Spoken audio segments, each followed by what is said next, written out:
بسم الله الرحمن الرحيم الرحمن علم القرآن خلق الإنسان علمه البيان الشمس والقمر بحسبان والنجم والشجر يسجدان والسماء رفعها ووضع الميزان ألا تطغوا في الميزان وأقيموا الوزن بالقسط ولا تخسروا الميزان والأرض وضعها للأنام فيها فاكهة والنخل ذات الأكمام والحب ذو العصف والريحان فبأي آلاء ربكما تكذبان خلق الإنسان من صلصال كالفخار وخلق الجان من مارج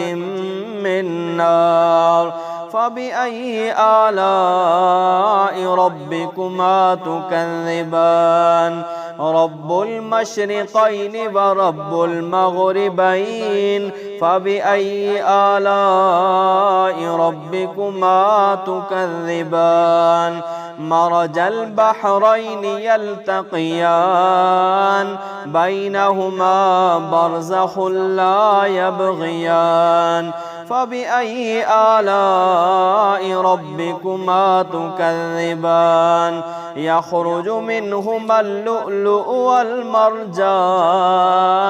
فبأي آلاء ربكما تكذبان وله الجوار المنشآت في البحر كالأعلام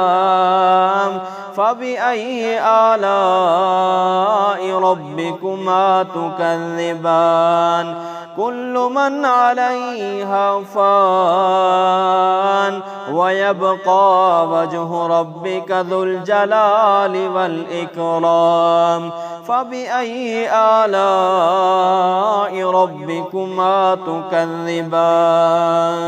يسأله من في السماوات والأرض كل يوم هو في شأن فبأي آلاء ربكما تكذبان سنفرغ لكم أيها الثقلان فبأي آلاء ربكما تكذبان يا معشر الجن والإنس إن استطعتم أن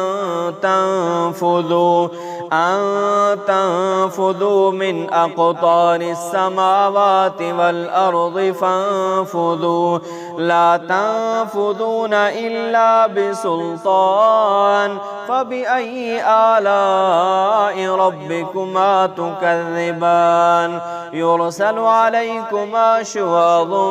من نار ونحاس فلا تنتصران فبأي آلاء ربكما تكذبان فإذا انشقت السماء فكانت وردة كالدهان فبأي آلاء ربكما تكذبان فيومئذ لا يسأل عن ذنبه إنس ولا جان فبأي آلاء ربكما تكذبان يعرف المجرمون بسيماهم فيؤخذ بالنواصي والأقدام فبأي آلاء ربكما تكذبان هذه جهنم التي يكذب بها المجرمون يطوفون بينها وبين حميم آن فبأي آلاء ربكما تكذبان ولمن خاف مقام ربه جنتان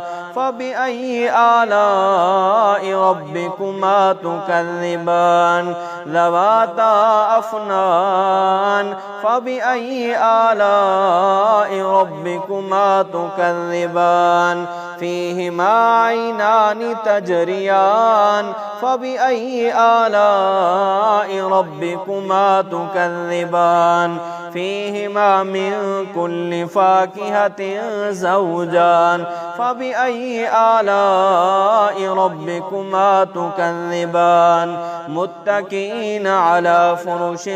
بطائنها من استبرق وجنى الجنتين دان فبأي آلاء ربكما تكذبان فيهن قاصرات الطرف لم يطمثهن إنس قبلهم ولا جان فبأي آلاء ربكما تكذبان كأنهن الياقوت والمرجان فبأي آلاء ربكما تكذبان هل جزاء الإحسان إلا الإحسان فبأي آلاء ربكما تكذبان ومن دونهما جنتان فبأي آلاء ربكما تكذبان مدهامتان فبأي آلاء ربكما تكذبان فيهما عينان نضاختان فبأي آلاء ربكما تكذبان فيهما فاكهة ونخل ورمان فبأي آلاء ربكما تكذبان فيهن خيرات حسان فبأي آلاء ربكما تكذبان حور مقصورات في الخيام فبأي آلاء ربكما تكذبان لم يطمثهن إنس قبلهم ولا جان فبأي آلاء ربكما تكذبان متكئين على رفرف خضر وعبقري حسان فبأي آلاء ربكما تكذبان تبارك اسم ربك ذي الجلال والإكرام.